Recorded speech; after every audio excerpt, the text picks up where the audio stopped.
Sa bidyong to, ituturo ko sa inyo kung paano ayusin ang black screen issue at corrupted data sa ibang games, lalo na para sa mga naka-firmware na 9.00 hanggang 9.60. Marami nagkakaroon ng ganitong problema dahil sa PS Relapse exploit. Kaya sa bidyong to, papakita ko sa inyo kung paano i-fix ang ganitong issue. Pero bago ang lahat, bigyan ko muna kayo ng quick example.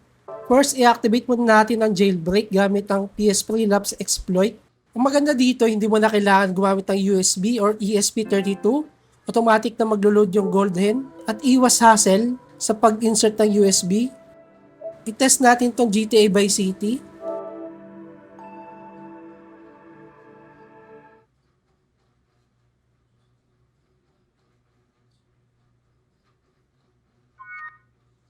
Pero ayun nga, mapapansin nyo, nakaranas tayo ng corrupted data at nag-black screen.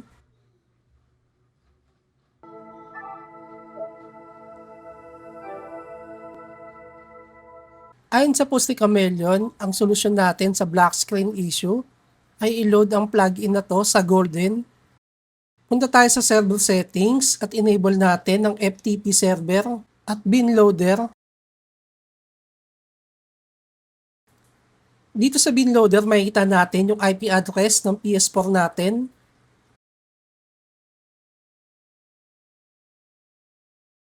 Ang next natin ay kailangan natin mag-download ng FileZilla at i-install natin sa ating computer para mapag-transfer ng files sa system ng PS4.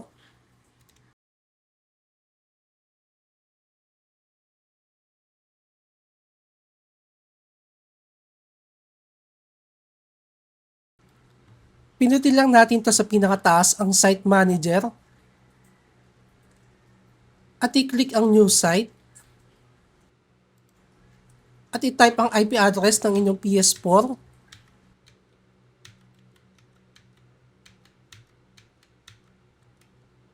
at i-type dito sa port ang 2121.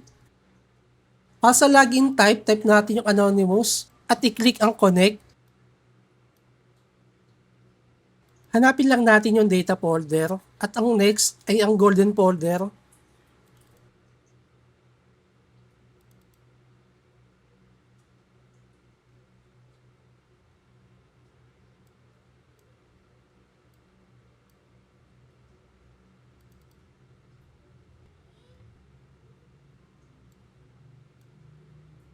Transfer lang natin tong plugins dito sa Golden.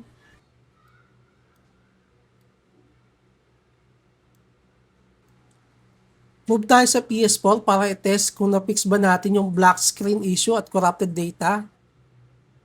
Bago natin i-launch ang GTA Vice City, so ang kailangan mo natin gawin ay enable ang plugin loader.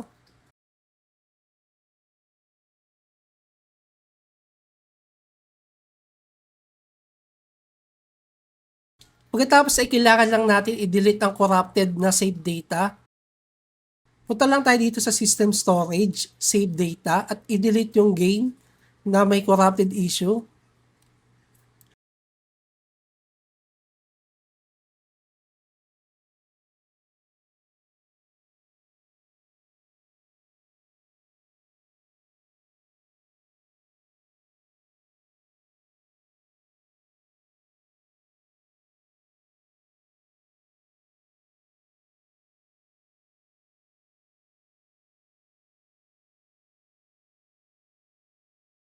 Hintayin lang natin mga 30 seconds.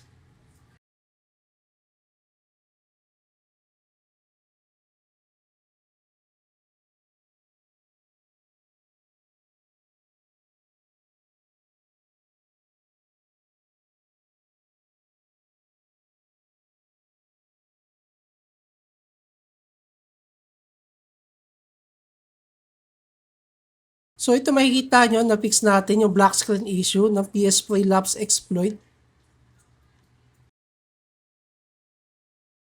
Maraming salamat sa panonood. Kung may natutunan ka sa video na to, huwag kalimutang i-like at mag-subscribe at i-click ang notification bell para updated ka sa susunod kong mga tutorial. Kung may tanong ka o may gusto kang i-topic na i-cover ko next time, i-comment lang sa baba. At kung gusto mo panoorin ang iba nating tutorial, nasa description ng video ito. Hanggang sa muli, keep learning, stay and inspired at ingat palagi.